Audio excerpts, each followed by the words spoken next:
Welcome to the Copeland Coaching Podcast, where it's all about turning your job search into a slam dunk. Your host is Angela Copeland.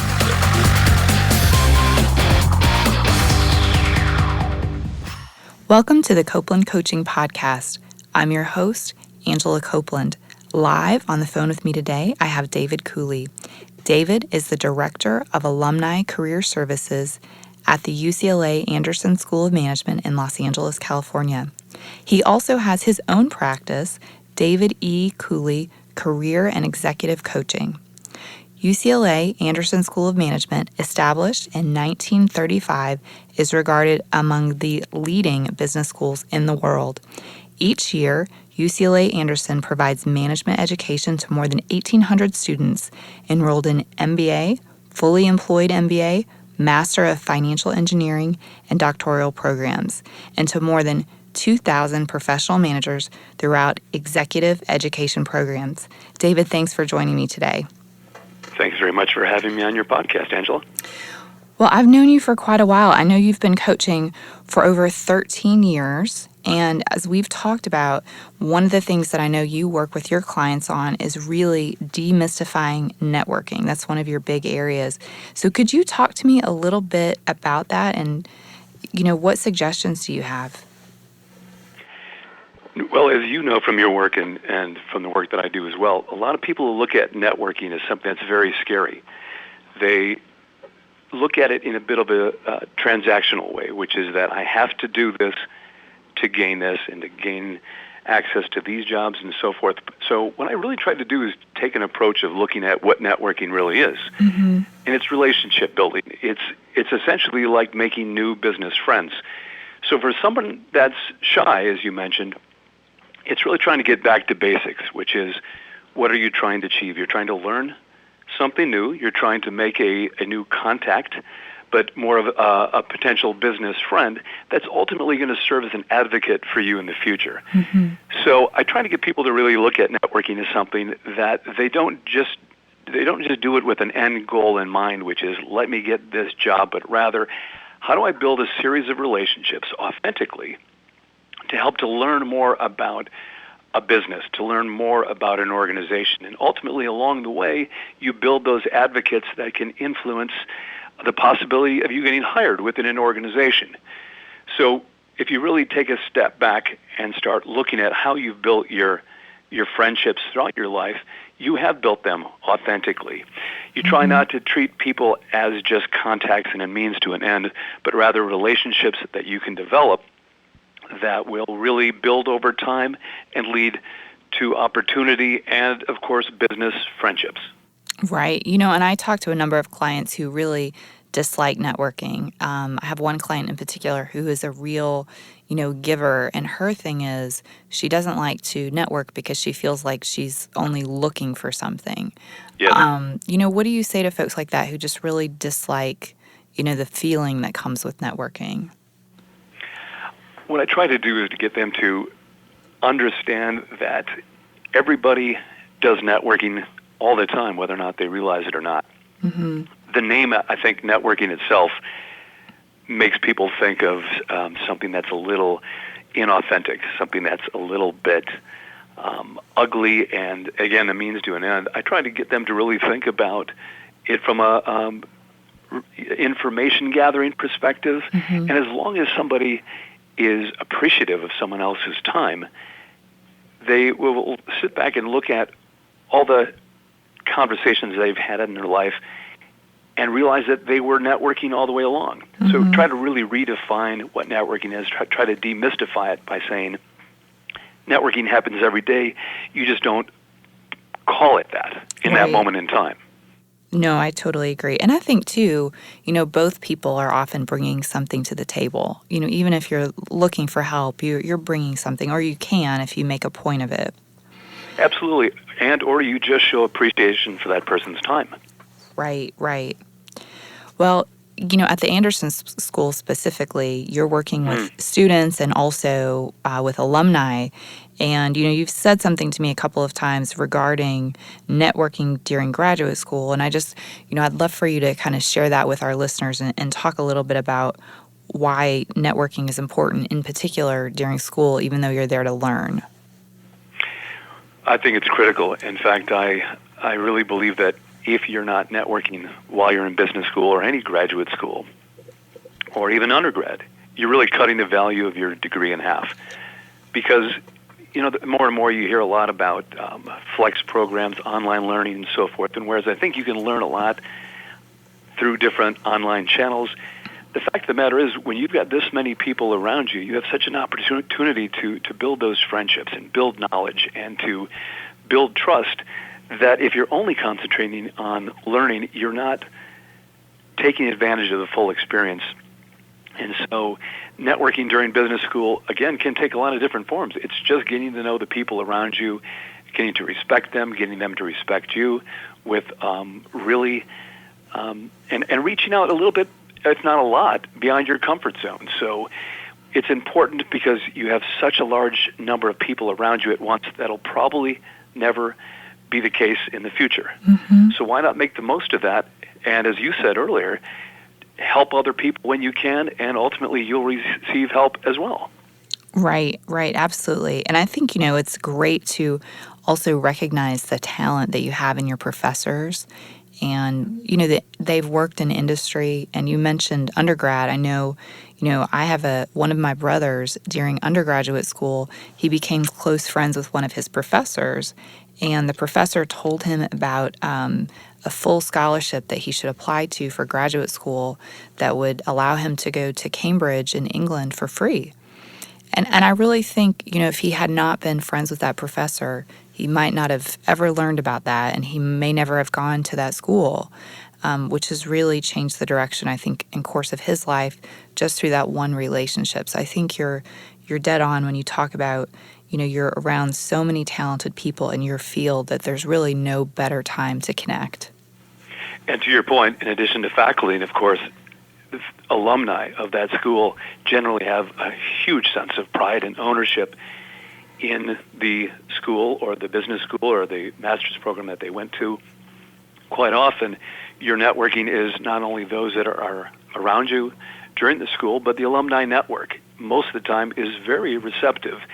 And so you want to do all that you can to go beyond your comfort zone to, as you said, speak to faculty members, speak to alumni, build a reputation as somebody that asks great questions, that has great follow-up, that really is invested in the school as they have been. And I think that does yield results and positive results in opportunity over time. Mm-hmm. No, I totally agree. Personally, over the years, a lot of people in their 20s have reached out to me for, random career advice. And on a number of occasions, they were people who had gone to my either college or graduate school. And those people, I really put them at the top of the list. I mean, I didn't know them. I actually had no connection to them, but they found me like on LinkedIn, and I gave them top priority, and I met with them. Right. And that's a experience, right? Right. And it's a cold call where, if somebody from another school had reached out, I don't know what my response would have been. I mean, So when true. you get random emails on the internet, but when it's someone who went to your school. How do you distinguish it? You prioritize the ones that have some familiarity or have a shared experience. And what better thing to do is someone from your alumni network. Exactly. Well, I know you live in Los Angeles, big city there, and I know that one of the things that you're an expert on is careers in entertainment. And I do actually work with a number of clients who come to me and they express a real desire to get into entertainment, especially because, Memphis, we've got a lot of music going on here and a lot of also sort of entertainment-related things. What advice do you have for folks that come to you that are interested in entertainment? Interesting. I think that one of the biggest things to realize is that careers in entertainment are changing rapidly. As everyone knows, with music and television and film, the whole world has gone digital, and so the business models have changed dramatically. So the opportunities that were there even 10 to 15 years ago, a lot of them have gone away.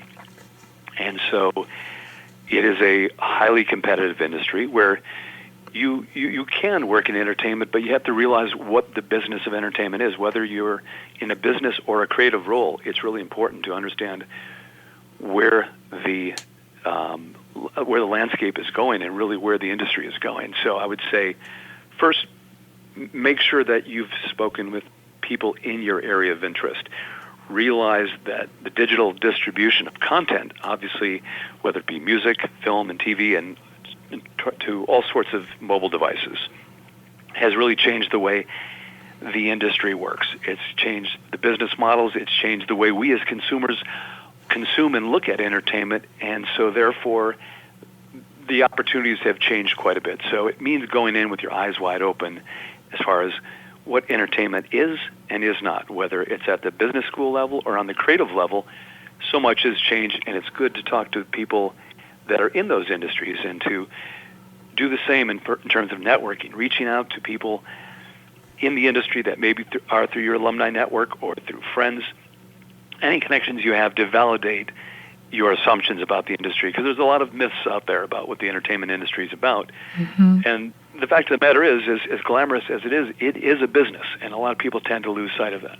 Mm-hmm. No, absolutely. And I mean, I lived in LA about 10 years ago, and I met a lot of people there who were interested to be actors, for example. And oftentimes they were, an aspiring actor, but also they were like a waiter and who knows what other kinds of jobs. And yes, a lot of odd jobs. Right. I mean, because they're entrepreneurs, a lot of them. And the ones that I know who were doing it 10 years ago, the ones who are still doing it today are the ones who really had a lot of stamina. I think they understood what it would take, and maybe some of them didn't, need money as much. Maybe they had family money or something that would allow them to continue to pursue that dream for a long time. But it definitely seems to be a very hard road. Without a doubt. In fact, to speak to a personal example as well, I have a friend that goes back 20-some years that's a commercial actress. Name's Kelly, and she's done about 350, 400 different commercials, a lot of them that are running right now. Wow. And the reason she's been so successful is she treats it like a business, and not transactionally, but she does everything that you and I talk to our clients about, is building relationships, building credibility, following up, sending thank you notes, being appreciative of the work, and building real relationships. So she treats it like a business, and she's been rewarded because of her professionalism and her skill. Mm-hmm. Absolutely. But those that expect to be discovered, that myth, fortunately, was busted a long time ago, and I think people continue to think that it's something where you might luck into a career as a director or a writer or an actor. And the reality is, it's hard work to get any roles or any work in a very competitive industry. Oh, yes. That part hasn't changed. Absolutely. Well, speaking of competitive industries, I also get a number of clients who come in that are interested in professional sports, whether it's they're interested in professional basketball, or, working on the office staff, or baseball, or whatever it is. From your perspective, what does the process look like to get jobs in that particular area? Well, it's very much like entertainment, except for even more difficult. I also was aligned with sports at Anderson, and continue to speak on some of the panels here about that. And one of the things that we really try to get across as a message is that there are opportunities in sports, and because sports is one industry where live programming helps keep it on the top of the ratings. The Monday Night Football and Thursday night and Sunday night football games are obviously the top-rated shows most of the week. That doesn't mean there's a lot of opportunity. It is still brutally competitive, but I think, like any other business, it requires really understanding the business of sports, not just being a sports fan. Being a sports fan might get in your way, but rather saying, okay, what are the economics behind this industry? What are they doing in terms of ticketing and merchandise sales, and really looking at what are the business opportunities within sport, and how do I look at it that way? So we tell students that are in the full-time program at Anderson to really try to start looking at sports from a very different perspective than that of a fan, because that will make you more valuable, whether it be at a team or a league level or at an agency level, or even looking at other opportunities of companies that do sports merchandising, like the Nikes and the Adidases and the Under Armours in the world. Look at it from a different perspective, because you always have to think, how can I contribute? How can I add value to this organization? Not just what can I do and be around sports and entertainment. It really is, how do I create value? Right. Well, a number of the folks who come to me, maybe they want to work for the Grizzlies here in Memphis, the basketball team, and they love basketball and they love whatever the position is that they're interested in, but then they also say, but I also need to be able to make a good living. And, what observations have you made when it comes to pay in professional sports? Unfortunately, that's a great question. Even at the NBA level, it pays considerably under market rate for most other professions. And I think that a lot of the teams in the leagues do that as a bit of a screening mechanism, is to see who really wants this, but not just who wants it, who really can add value and who's really dedicated. Historically, from all those that I know that worked at the team or league level, it's the salary levels are fairly low, especially in the beginning of your career. I think when you prove yourself over time and create value, and you get a reputation for being sharp and reliable and knowledgeable and someone that knows and understands the business of sports within those organizations, you're going to be more successful.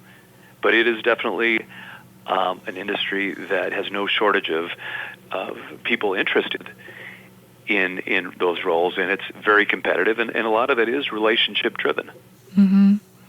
Yeah, and I think you're right when you say there's no shortage of people who are interested in positions in that industry, because, I think the reason that they probably can pay less is that they've got a line of people out the door who are willing to work for less. That is a big part of it.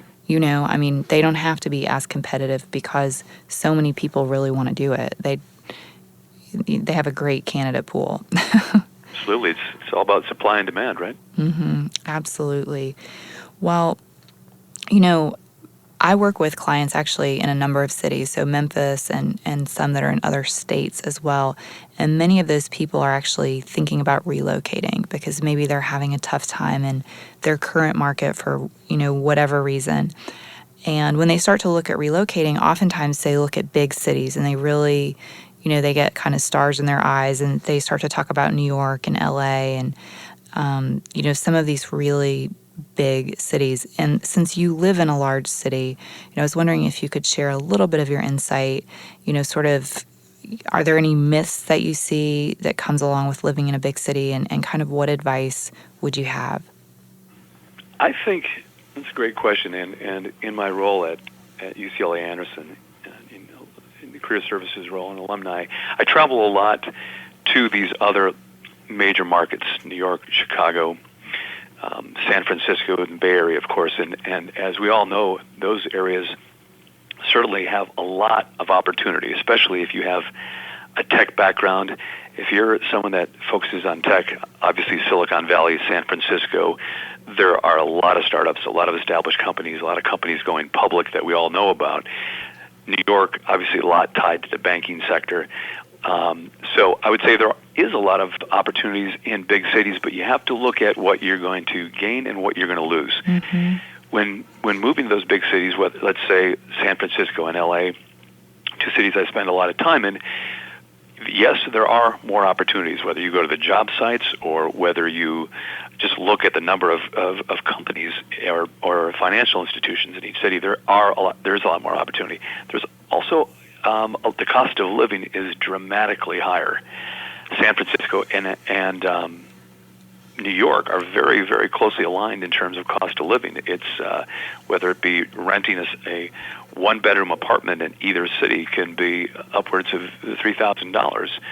And when people start budgeting and looking at the kind of opportunities that they're seeking, they have to say, will I afford just to live, much less be successful in a company? What am I willing to give up to work in those markets? And will I be paid enough, or will I be paid enough over time? So yes, there are more opportunities, but I think, to your point, smaller markets, you have a little less competition. There's obviously a lot of competition for a lot of jobs in major metropolitan areas and those big cities that we've discussed, but a lot more is emerging in smaller markets, and I think people need to keep an open mind about looking at where the opportunities are and realizing that technology has influenced every business now, and so there's more tech hubs in a lot of other cities, and I'm sure that's the case with your market as well. Absolutely. Do you find more growth in the market you're in? Well, so in Memphis, our growth in particular, we have some growth around, for example, medical device research, which is tied to technology. As you mentioned, we are a hub for medical device research. And, there are a couple of other particular industries where I think we're probably stronger than other cities, like transportation. FedEx is headquartered here. So a lot of companies that rely on shipping sometimes come to Memphis because we're so centrally located. So there are some areas where we're very strong. I think there are probably some areas where we're a little bit more weak, like any city. But the thing I think that's great about a city the size of Memphis, we're around 1 million people, including the total metro area. Cities this size, I think, sometimes struggle to get very specific talent for certain types of jobs. And so I think they start to look outside their market to bring people in. And when they do that, they often offer a higher salary than you might find in a Los Angeles or a New York, from what I've observed, especially if you have a special kind of skill set that they're having a hard time finding. So not only are they willing to pay you a little bit more, but it's so much cheaper to live here. And so your entire experience is very different. Absolutely, and we've even seen that trend here at Anderson, that people that would ideally love to be in one of the top markets, but when they look at the cost of living and what they could afford in a different market, say it's Memphis or somewhere in the Midwest, there's more movement to those smaller markets simply because of a better quality of life. Yeah, and I think the one downside is, say you have a very highly specialized skill set and you move to a market that's like 1 million people and you stay at the job for 5 years and you're ready to move on and find something that's kind of like a promotion, you may not find it in that city. So, that's really the downside, is you have to be willing to move or willing to be more flexible in your career sometimes when you do pick the smaller city longer term. Absolutely. But I do think, you mentioned cost of living, and I think one thing that is kind of a myth is that bigger cities pay you more in order to make up for the cost of living increase. And you're right. At it least, is a myth. It isn't necessarily the case.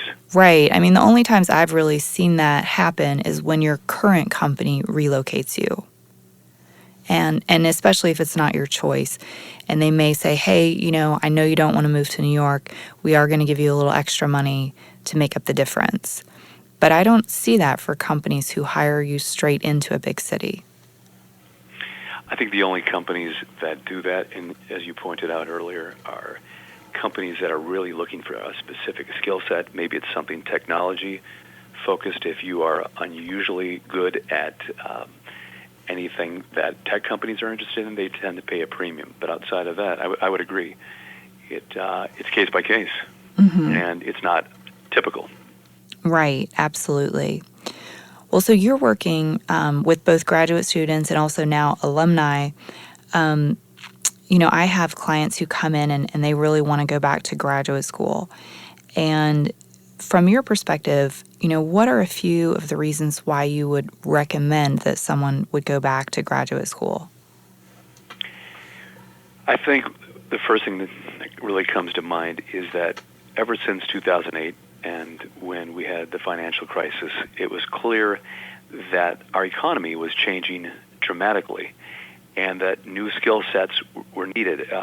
One couldn't learn a certain skill set and then count on employment for the rest of their life. I think everyone realized it was kind of a wake-up call to everyone that in terms of the U.S. in general, we needed to think about education again and how to increase the skill set of everyone, no matter what their level is. because technology was influencing every type of business, that nobody could really stand still. So what I think it's critical, whether it's higher education or a master's degree program or just getting in and taking classes that will at a community college, whatever you can do to keep yourself current is so important, because obviously so much has changed. Technology has changed. And if you have somebody that, let's say, in their mid-50s that hasn't gone back and taken any class, they become less valuable. And I think a lot of things happen. And I know you and I have dealt with similar clients that feel that nobody wants them anymore because they're of a certain age. I would argue that they aren't doing well because they're of a certain mindset. Certain mindset was, why do I have to learn more? Why do I need to go back to school? When in fact, there's a lot of ways to educate yourself these days, and there's where online learning can be beneficial if someone doesn't have time or the financial resources to go back to a graduate school. There's even ways to up-level your skill set on a lot of these ed tech sites.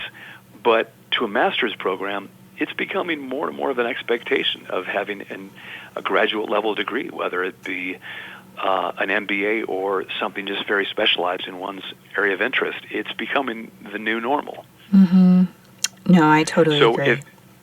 So the argument is it critical to go back and get those degrees? It depends on where you see your career. I think it depends where you are and what age you are. You have to look at, if it's a very expensive program, what is the return on investment that you're going to get over time? If you're someone that's in their 50s thinking about going back to get an MBA, one has to question whether or not you're ever going to be able to really recognize the full value of that. But there are other ways to come up to speed, to stay current, to stay relevant, and I think that's so critical in today's job market. Have you found that to be the case? Oh, it's very relevant. I think it's important that people become kind of entrepreneurs of their own career and really take control. I mean, I can tell a difference. I mean, I have some clients who come in and they say, well, my skills are up to date.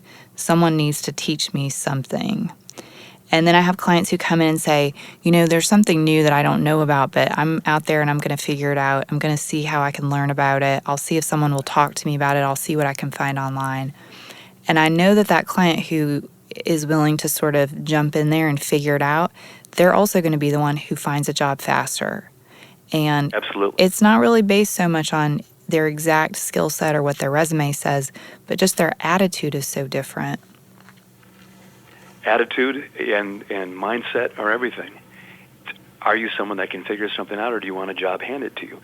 None of us have a job handed to us. None of us can take anything for granted, no matter if we're 21 or 51. And to your point, that's what the interview process helps to show. And with all the interview coaching that you've done, Angela, and that interview coaching that I've done over the years as well, you can tell in the first few minutes, if not the first few seconds, what someone's mindset is, wouldn't you say? Oh, I agree. I mean, the moment that you shake their hand, you make a judgment. And, that's something that I work on with my clients. But, some people will struggle more with that than others. That's something that naturally, will happen. But you mentioned something really important, and that is that everyone has to work to get a job. I sometimes will speak with people who want to go to graduate school because they assume that if I complete graduate school, there will be a job waiting for me sort of on the other side of the podium after I get my diploma. Right. I mean, you're working at one of the very best MBA schools in the entire world. I mean, would you say that the alumni from UCLA also have to work to get a job as well? I mean, absolutely they do. Okay. And from the second they start in orientation in Anderson, in the full-time program and the fully employed program, the evening program, they make a point of messaging that and saying, we will partner with you. You are at one of the best business schools in the nation, but it's critically important to think about how you're going to get there. And you're going to put in a lot of effort in this process, and nothing will be handed to you. And to your point, we say you have to trust the process, but you have to engage in the process. And so there's no degree, no business school, no graduate program that or medical school or wherever it is that will guarantee employment. Mm-hmm. In fact, if someone goes in with that mindset, I would say they are probably going to be less employable, and it will come through very quickly. I think everybody wants to hire somebody who is well qualified and or highly educated, but doesn't rely on that. And that's easy to spot in the interview process too. If somebody's just, phoning it in, so to speak, Mm-hmm. in an interview, it's clear right away. And you and I have talked about that maybe into the second question when you even say, why are you interested in this company? And the answer is very either focused on themselves and their interest, or it just doesn't say much. It's clear right away that they don't have the right mindset for the process at this point. They're expecting something to be handed to them. And it's really critical, as you said, to take ownership in one's career. Mm-hmm. I agree. I think the other thing to consider, for somebody who may go back to graduate school is to really think about the school that you select. I know for me, I went to Pepperdine, and I selected Pepperdine because I could both focus on entrepreneurship, which was still pretty new at that time, and also they had a big focus on social responsibility, which was really important to me. And I wanted to be able to speak about those things. That's what I wanted to be part of my brand going forward. But I think, I meet with a lot of folks who come in and maybe they have graduated from some no-name university, which is okay too, but they come in and they say, but I have an MBA. Why, isn't it opening any doors for me? And maybe it's, I think it's okay because you can't always go to the exact school you want. Maybe it doesn't financially make sense. But I think you have to really think, if you're going to go to school, why? And why am I picking this school? Why am I making this investment? And how will I use it in the future? And you can't just assume that because you have the letters MBA next to your name now, that it's just going to make this huge difference. That's so true, Angela. And whether that's the very top-rated schools, Mm-hmm. or most highly ranked business schools or graduate schools, or the lesser schools, one has to really go in with the mindset that, and if it's, like as you said, a no-name school, that person's got to try all that much harder and prove that they have the right mindset and the right knowledge to do a job. And that when that comes through in an interview, Mm-hmm. people tend to give an opportunity to someone who really wants something and shows that they've done the necessary research on the company and the job, and they've connected the professional experiences and the education that they have to that job, and can paint a picture of the ability to create immediate value. Mm-hmm. And just because you went to a smaller, no-name school will only hurt you if you do the same thing as the people that go to bigger schools, which is count on a degree alone. Mm-hmm. I think the recurring theme is the degree alone won't get you there, but building a network, whether it's within the alumni population of your small or large school, or just having the guts to reach out and meet new people and go beyond your comfort zone to reach out to people through LinkedIn or make some very polite and professional cold calls. All of that is factored in to one's employability. Mm-hmm. Absolutely. Well, you kind of touched on this as we've been talking, but you've mentioned to me before the concept of selling yourself when you're looking for a job. Can you talk a little bit about what you mean when you say selling yourself and why it's important? I think selling yourself is this idea of not going in there to an interview with this idea that the employer is always going to ask the questions that you need to be asked. It means going into an interview with having really looked at a job description and line by line saying, okay, I've done this, then maybe I haven't done this and this, but let me emphasize as many themes as I can of what I see on a job description with what I've done in the past. And if you've been so lucky as to be selected for an interview, it's up to you to connect the dots and to be selling yourself and to be able to say, in my previous role, I did a very similar type of work doing this, and this, which I think can really help me contribute to your organization here, and here, which is it's connecting the dots of different experiences throughout your professional history, but it's also this idea of coming into the interview with that high level of engagement, too. People can't just go through the motions. If they come in fully engaged, and you're going to come in more engaged to an interview if you've done research, because then you have things to talk about. You're not just waiting for it to be a questions and answer session, but it's a real authentic conversation. So the selling yourself piece is really about having a strategy ahead of time that says, what do they really need to know about me and my ability to contribute and add immediate value to this role? And if you've been able to identify what that is and been able to connect the dots, you're more than halfway there. The rest of it is really being able to answer questions in a clear and concise way that focuses in how you can contribute to that job or that organization. Absolutely. So it's not taking for granted the fact that you're going to be asked questions and be able to answer them well, but really being able to have themes that you know will resonate with the needs of that organization. I totally agree. It's funny. I've noticed some of my clients who really struggle in this area tend to be salespeople. And so we talk a little bit about how in this case, they're the product. And if you're not willing to kind of talk about yourself, who else will? So, this is really the time to put it out there, and you're not bragging if it's the truth. You're telling what you can do, and you're explaining what it is that you can bring, and the company really needs to, and they want to know that information.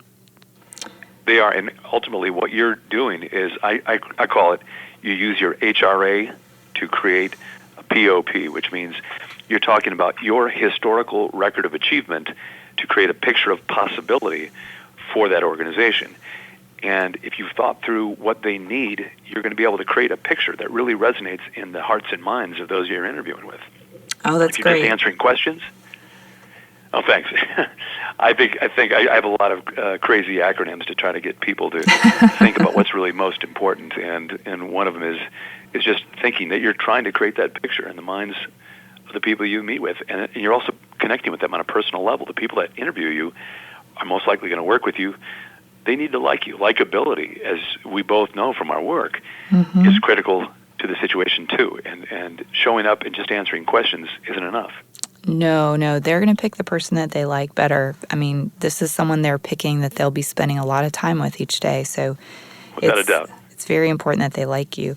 Well, so speaking of time, how much time do you think it takes someone, how much time does someone have to commit to job seeking if they really want to find a job? They've always said for years, and I think even when I was younger, I didn't believe this, and I now believe it 100% that looking for a job is a full-time job in and of itself. And so of course, when anyone says, well, I'm at a job right now, I don't have time to do that, my response is generally then you have to devote several hours a night for weeks on end and weekends to really do it well.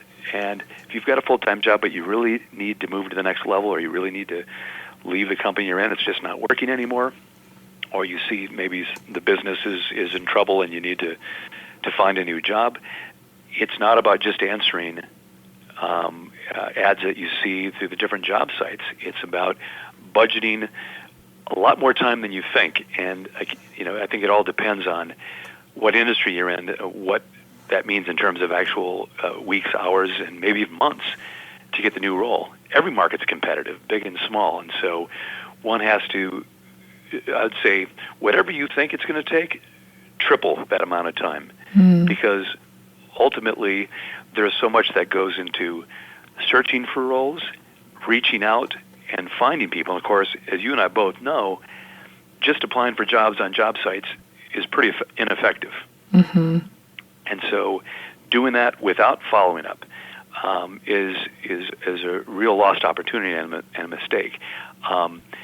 People that don't use LinkedIn are really missing out. LinkedIn has become one of the most valuable tools on every level for someone seeking jobs, for employers that are looking for candidates, and it's the only social networking site that is in its league. It really has no competition at this point. There's really no one else that does it like LinkedIn. And so if people aren't making the most of LinkedIn, they are missing an opportunity to either identify alumni from whatever school or business school or graduate program they were in that might advocate for them. They're missing an opportunity to find out who the hiring managers are, who the recruiting team is.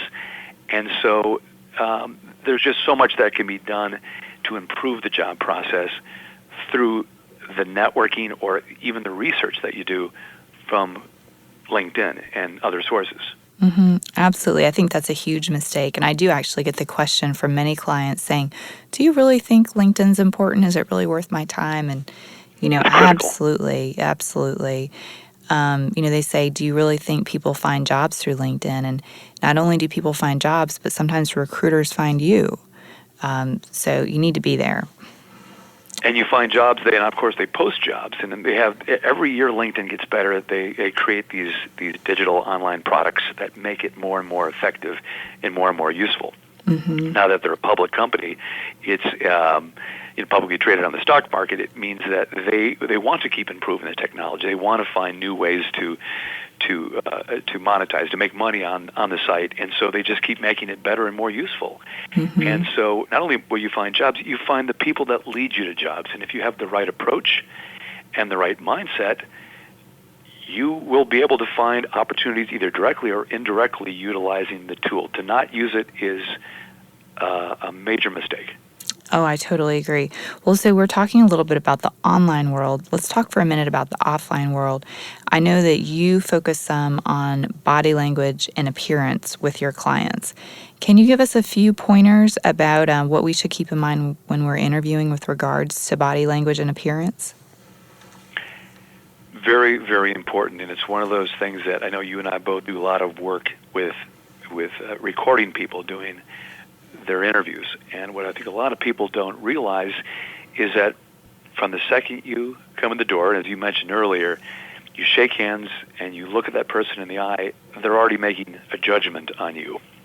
Now, most people obviously want to rule people in, not rule them out, but body language is important. When you're sitting down across from that person, you want to look engaged. You want to look enthusiastic. You want to really look like you're listening. And I think a lot of people tend to go into a mode where they forget that their facial expressions that they have are conveying certain things that may either be contrary to what they're trying to say, or they might show frustration or unintentionally show lack of interest.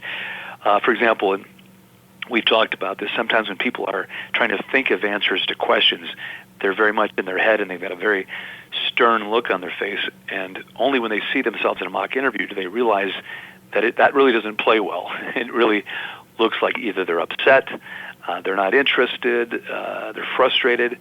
And so mock interviewing, especially with your career coach, Mm-hmm. and even going through some of these questions yourself, it's important to use all of the technologies that are available now, even just a webcam that's built into your laptop or iPad, to look at how you come across, because it's never what you think it is. Mm-hmm. You're never coming across as enthusiastic or engaged as you are. I always tell people, always try to notch it up a few levels beyond what you think is comfortable, because that's going to look normal. Right. Absolutely. Well, that's really great advice. Do you find that to be the case as well? No, I do, because oftentimes when you go in for an interview, you're kind of nervous or scared, and you tend to maybe pull back a bit. And so I think kind of pushing yourself out there is great. Absolutely. And appearance is obviously spending a little bit of time making sure that you're not wearing anything that's either, and what you wear is important. Showing up for an interview, unless they've told you otherwise, it's ideal to show up in business formal, even when sometimes, unless you're going to a tech company like Google, where you're going to look very out of place, Mm-hmm. but you still would wear business casual there. I think, and that's one of the things that you find out through networking, is what is appropriate for an interview. And I think always needs to err on the side of caution and show respect for the people they're meeting with by coming in dressed well and paying some attention to detail. Be there early. Really have spent time researching the company. But when you talk about appearance and body language, it's having a posture that shows a level of engagement. It's facial expressions that imply interest and interest in the people and the job that Mm-hmm. you're speaking with. Oh, absolutely. Absolutely. Well, is there any other advice that you'd like to share with our listeners today? I feel like we've covered quite a few different topics. I think that it's just really important to look at how you can contribute to an organization before you reach out and send resumes in online and hope for the best. Spend some time working with your career coach to map out what is my approach here? How can I come across in the best possible way? How can I do the best possible job of connecting my previous experiences with this role? And how can I network in a way that's effective and meaningful, that is professional and still within your comfort zone? So it's like looking at the fact that all parts of this process are really important, and that's why you do hire a coach, to really help you, guide you through that process and help you focus on what's important, eliminate what's not, but to always realize that people are hired on skill set, mindset, and likability, and all three of those are going to come through in the process if you've really thought through how you can add value and contribute to an organization, and you can do that with the help of your career coach. Oh, that's great. So thank you so much. So how can listeners contact you if they are interested in your career coaching, and do you coach people outside of the LA area? I do. I have a Saturday private practice. I have a full-time role as the career coach, the Alumni Network here at UCLA Anderson, but I have a Saturday private practice where I take a limited number of clients, and I work with people on phone and in Skype that are in other areas and in person in the LA area. And my email address is david@cooleycareercoaching.com. Great. And so I assume that also your website is cooleycareercoaching.com. Is that right? That's correct. Good deal. And so if we've got listeners also who are interested to learn more about the MBA program at UCLA, how should they go about doing that? The best way to go is to just simply Google UCLA Anderson and admissions, and there is a very great admissions team for the different programs, whether it be the full-time, the fully employed program, essentially the night and weekend programs, or the executive MBA programs. Just type in UCLA Anderson and admissions, and it'll direct you very quickly to those programs. Great. Well, David, thank you for joining me today. Thanks so much for having me, Angela. It's a pleasure speaking with you. Yeah, the discussion has been really helpful, and thank you everyone for listening. Tune in next week for another edition of the Copeland Coaching Podcast, and be sure to subscribe on iTunes so that you never miss an episode. Thank you for listening to the Copeland Coaching Podcast today with your host, Angela Copeland. Tune in next time to get more great tips on turning your job search into a slam dunk.